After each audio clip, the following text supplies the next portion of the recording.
El 3 de mayo en Colombia y en otros países celebramos la exaltación de la Santa Cruz.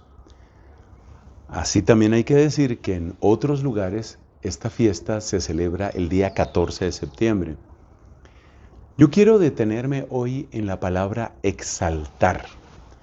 Exaltar es como proclamar en voz alta, proclamar con gozo, levantar a vista de todos. Por ejemplo, vamos a exaltar las virtudes de los héroes de la patria o vamos a exaltar las cualidades de este premio Nobel de literatura. Exaltar es eso, es proclamar en voz alta, es mostrar en lo alto.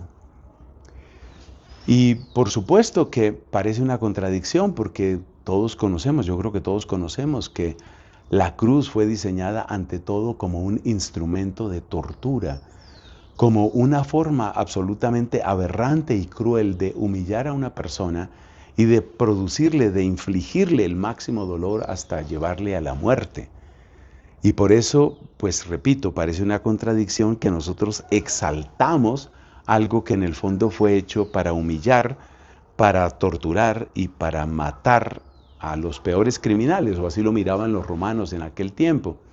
Tampoco fue que los romanos inventaran este modo de tortura y de ejecución. Ellos lo tomaron de otras culturas, pero no cabe duda de que nadie como los romanos se especializó en lo que podríamos llamar el arte de matar a través de la cruz. Es algo absolutamente tenebroso, pero al mismo tiempo es absolutamente real. Lo que a nosotros nos interesa en este momento es la pregunta de ¿cómo se puede hablar de exaltación en estas circunstancias? ¿Qué es lo que hay que exaltar? Y la respuesta inmediata es que, por supuesto, a nosotros no nos interesa exaltar el dolor o exaltar la crueldad o exaltar incluso la injusticia, porque debemos decir que muchas veces la cruz, no solo en el caso de Cristo, sino en otros casos, la cruz fue aplicada como pena máxima a personas que no merecían ese tipo de tortura. Usted piense, por ejemplo, en uno de los esclavos más famosos de la antigüedad, el hombre Espartaco, que estaba luchando precisamente por la liberación de los esclavos. Un sistema esclavista era lo que había en Roma y Espartaco se rebela contra eso. Y bueno, él, lo mismo que muchísimos de sus compañeros, fueron crucificados. Entonces nosotros no estamos exaltando ni la injusticia, ni estamos exaltando el dolor. Esto no es lo que algunos han llamado un dolorismo. Esto no es algo así como proclamar que el dolor es algo maravilloso. No, nosotros no estamos diciendo eso. Nosotros exaltamos la cruz por aquel que murió en la cruz y por la manera como Él murió en la cruz. Eso que realizó el crucificado, su manera peculiar, su manera única de padecer, su manera única de asumir tanta injusticia, tanta traición, tanto dolor, esa manera única de Cristo, eso es lo que nosotros exaltamos.